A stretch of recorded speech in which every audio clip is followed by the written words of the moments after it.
Alam mo kung sino pinakamaingay manira ng pangalan mo?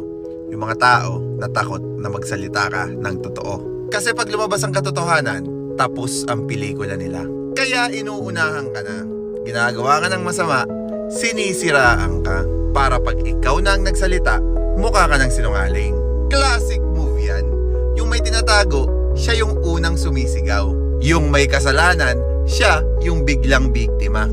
At yung guilty, sila yung sobrang defensive. Pero tandaan mo to, hindi ka nila sinisiraan dahil masama ka. Sinisiraan ka nila dahil alam nila na totoo ka.